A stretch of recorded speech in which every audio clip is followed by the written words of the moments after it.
Ever think about how much our past experiences shape who we are today? I mean, you, me, everyone listening. It's like our past is this hidden sculptor, kind of chiseling away at our identities, often in ways we don't even realize. So in this deep dive, we're going to explore how trauma, specifically those difficult, sometimes even painful moments, can have this lasting impact on who we become. But, and this is important, we're also going to delve into how we can start to understand and maybe even reshape those effects. I think that's a really critical point to focus on. For this deep dive, we've got a whole bunch of fascinating research to dig into stuff that looks at the psychological and neurological underpinnings of trauma, how it kind of embeds itself in our brains and our minds.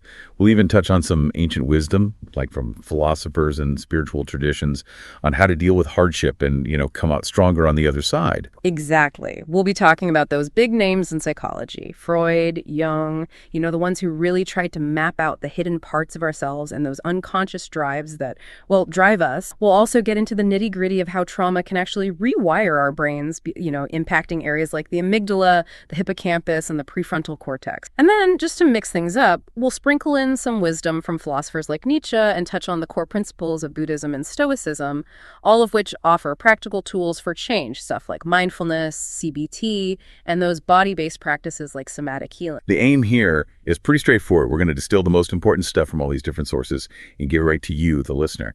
It's about helping you see those subtle ways trauma might be playing out in your life right now and shedding some light on what you can actually do to shift those patterns. So to kick things off, let's jump right into this concept from our source, this idea of the silent rewire. How trauma, it doesn't just stay tucked away in our memories, but it actually has the power to change our brains and ultimately who we are. It's fascinating when you look at it from a neurological perspective. When we go through something traumatic, our brains kind of flip into survival mode, and that can lead to these, permanent changes. The amygdala, which is basically our brain's alarm system, that threat detector, gets super sensitive. It's like trauma cranks up the volume on that alarm, making us feel constantly on edge, like we're always on high alert. And, that constant state of vigilance can easily manifest as chronic anxiety, think PTSD, for example. Makes sense. If your brain's internal alarm is always going off, you're going to be more anxious, right? Yeah. What about the hippocampus, though? That's a memory center, right? I know our sources mention that trauma messes with that, too. Exactly right. The hippocampus is what helps us understand when a memory is from the past,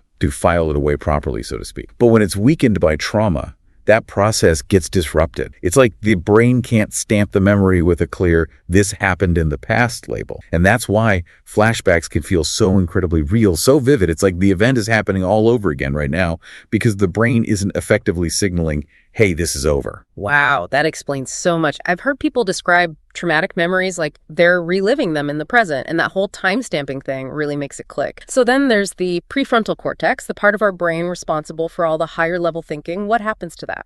Right. Well, the prefrontal cortex is like the CEO of the brain, right? It handles things like rational thought, regulating our emotions, making decisions, planning. But the research shows that after trauma, this area often shows less activity. That can lead to us being way more reactive emotionally, maybe acting impulsively or having trouble with things like planning or problem solving. Basically, trauma can throw off the brain's executive control center. So these aren't just like theoretical changes happening in the brain. They're actually impacting how we handle our daily lives, our feelings, and our choice. And it doesn't stop there. Our sources also point out that these neurological shifts can lead to what they call automatic negative thought patterns. Can you unpack that? Think of it this way. Imagine a child who's constantly being criticized. What happened? They start to internalize those messages, those negative words, right? And their brain, being this amazing adaptable organ that it is, starts building neural pathways that reinforce the belief that, maybe they are worthless. Over time, that becomes their automatic way of thinking, their default setting, their lens for viewing themselves in the world. And it makes sense, right? If someone's brain has been trained to expect negativity, that's going to color how they see everything. It's a big part of why people who've experienced trauma often struggle with those negative self-perceptions. So it's like the brain gets stuck in a rut, in this negative feedback loop, constantly replaying those painful. Let's move on to some of the psychological aspects of trauma. Our sources spend a lot of time on Freud's idea of repressed memories. It's a well-known concept, but how does it tie into how trauma shapes us? Well, Freud's theory was that our minds have these built-in defense mechanisms, these ways of shielding us from pain that's too overwhelming. And traumatic memories, they're intensely painful, so they can get pushed down, buried in the unconscious mind where we don't have direct access to them. But here's the thing. Even though we might not consciously remember these events, Freud believed they still have a powerful influence on us, kind of bubbling beneath the surface, impacting our feelings and actions. So even without conscious recall, a traumatic event from our past could still be subtly affecting our present, even now. Exactly. And then Jung, building on Freud's work, took this idea even further and introduced the concept of what he called the shadow. The shadow self. That sounds pretty intense. What exactly is that? Think of the shadow as the parts of ourselves we don't want to own, the parts we reject, the ones that hold our pain, our fears, our shame, anything we think is unacceptable. And Jung believed that unresolved trauma often becomes a big part of this shadow. So because we haven't faced these wounds, haven't processed them, they're operating in the background, in the shadow, impacting our choices, our relationships, our well-being in ways we don't understand. Can you give us an example of how that might play out in real life? Sure. Imagine someone who grew up experiencing emotional neglect. Their needs weren't consistently met. They might have learned to shut down their own emotional needs as a way to cope, right?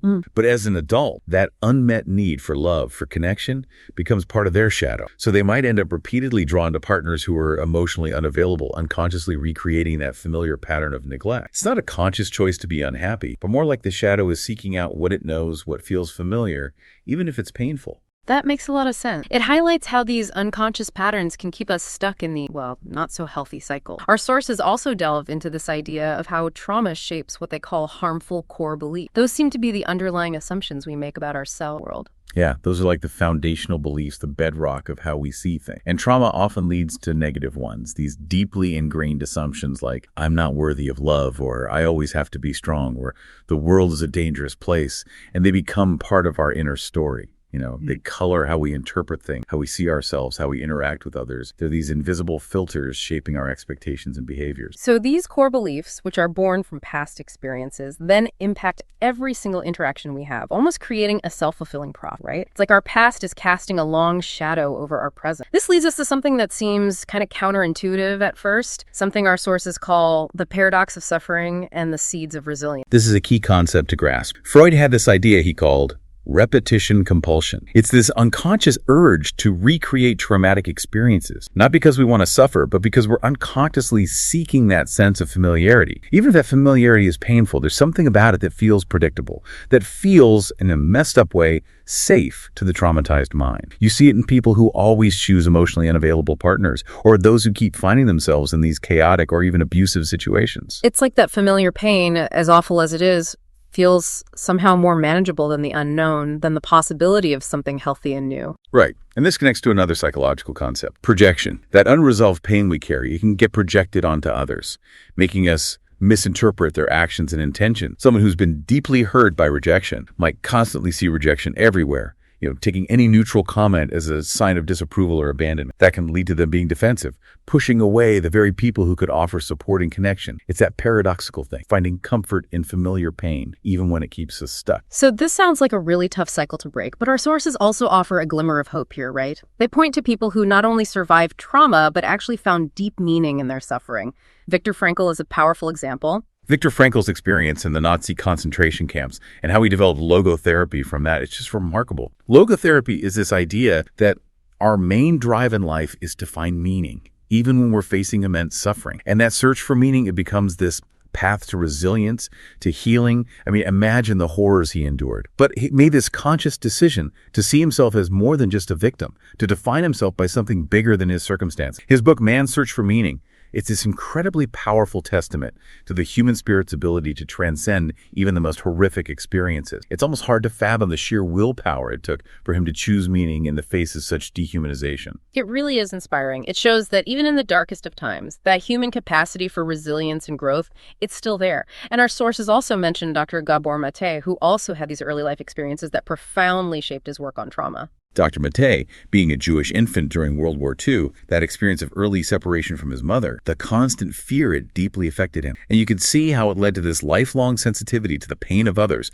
to his work exploring the connection between early trauma and all kinds of suffering, addiction, mental health issues, you name it. It's like his early trauma, as difficult as it was, became this catalyst for profound empathy, for understanding, and for this deep dedication to helping others heal. So even from unimaginable suffering, these individuals, they didn't just survive, they thrived, right? They found meaning, they contributed to the world, and they offered this incredible message of hope to others. Now this brings us to a really crucial question. For the rest of us, carrying our own baggage, our own unique history, how do we start to break free from that often invisible grip of past trauma? The good news is, our sources are pretty clear. Healing is possible. It's a journey of both rewiring the brain and redefining our sense of self, moving beyond those limitations that the past might have imposed on us. And there are some practical, powerful steps we can take to get there. Let's get into those steps. Mindfulness and self-reflection, these seem like really fundamental starting points. They really are. Mindfulness is about being present in this moment, on purpose, without judgment. It's about observing our thoughts and feelings as they come up, creating some space between what we experience and how we automatically react. And self-reflection helps us understand where those thoughts and feelings are coming from. So instead of just reacting with, say, fear or anxiety, we can pause and ask, is this about what's happening right now? Or is it an echo from the past? What beliefs are driving this reaction? So it's about becoming more aware of our inner world, starting to see those patterns and maybe even tracing them back to their roots. And speaking of roots, our sources bring up Jung's idea of individuation again, but this time in the context of healing. Right. Healing involves confronting and integrating the shadow self. Remember those parts of ourselves we talked about, the ones we reject. Let's say you were taught as a kid that crying was weak. You might have learned to bury your sadness, making it part of your shadow. Or maybe you were always expected to be strong and independent, so you pushed away any feelings of vulnerability. Individuation is about realizing that these parts of us, even the ones we don't like, are part of being human. It's about bringing them back into balance, understanding where they came from, and integrating them into a more whole, more complete sense of self. So it's not about getting rid of the shadow, but more about understanding it, bringing it into the light of awareness so we can be more compassionate towards those parts of ourselves instead of fearing or rejecting them. Now, for something more action-oriented, our sources talk about CBT, cognitive behavioral therapy. How does that help us break free from the past? CBT gives us these concrete tools for identifying and challenging those negative thought loops that are often rooted in trauma. Instead of just accepting a thought like, I'm a failure, CBT helps us look at the evidence, for and against that thought. And then we can reframe it into something more balanced, something more realistic, like, okay, that's an old feeling based on past experiences, but I'm growing and learning. I'm not defined by those experiences. It's the same with things like fear of abandonment. You can examine past relationships, see the patterns, and consciously work towards building healthier, more secure connections in the present. And with practice, CBT can help us create new neural pathways, weakening the hold of those trauma-driven thoughts and strengthening more positive ways of thinking. It's like we're actively rewriting those old scripts, those negative stories we tell ourselves, and replacing them with new, healthier narratives. And then there's this whole area of somatic healing, which really focuses on the body's role in processing and releasing trauma. Trauma isn't just something that happens in our mind. It gets stored in our bodies too. This can show up in all sorts of ways: chronic muscle tension, unexplained fatigue, digestive issues, even physical pain. And often, we don't connect those symptoms to our past experience. Somatic healing technique, breath work, trauma-informed yoga, movement therapy, and EMDR, these help address that trapped trauma at a physical level. Breathwork can help regulate our nervous system, while movement allows the body to process and release that held tension. EMDR, or eye movement desensitization and reprocess, is a specific therapy technique that uses bilateral stimulation, like guided eye movement, to help the brain reprocess those traumatic memories in a way that's less distressing. By tapping into the body's wisdom, we can actually access and release that emotional pain that's been locked in our nervous system, leading to a much deeper, more holistic kind of healing. So it's about recognizing that the mind and body are interconnected, that they both play a role in how we experience and recover from trauma. And finally, our sources really emphasize the power of reframing our personal narrative, changing how we tell our own story. That seems really significant. It is. People who've been through trauma, they often start to identify themselves primarily through their pain, through what happened to them. But healing involves shifting that perspective, realizing that we are so much more than our experiences. Instead of thinking, I am a victim, we can reframe that narrative to, I am a survivor, or even, I've faced challenges and I've built resilience from them. This doesn't erase the pain, but it offers a new context. It allows for a sense of agency, of growth, of strength to emerge from those experiences. It's like moving from a place of being defined by what hurt us to recognizing our own inner strength, our ability to endure and overcome. And bringing it back to Frankl, his whole idea of logotherapy is centered around finding meaning, even in the midst of suffering. Exactly. Frankl's message is powerful. Yeah. We can't always control what happens to us, but we can always choose our attitude, how we make sense of those events. So instead of asking, why me? He encouraged us to ask, what can I learn from this? What potential for growth, for purpose can I find here even in this pain. And that shift, that simple shift in focus, it can be transformative. It can take pain from being a source of bitterness to being a source of wisdom and strength. It's about reclaiming a sense of control, of purpose, even when life throws us curveballs. And our sources also touch on Stoicism, that ancient philosophy that's all about controlling our responses instead of trying to control what happens to us. Stoicism offers some incredible tools for dealing with the aftermath of trauma. It's all about this idea that we might not be able to control everything that happened, but we always have control over how we perceive it, how we react to it. Like Marcus Aurelius, that Stoic philosopher, said, "You have power over your mind, not outside events.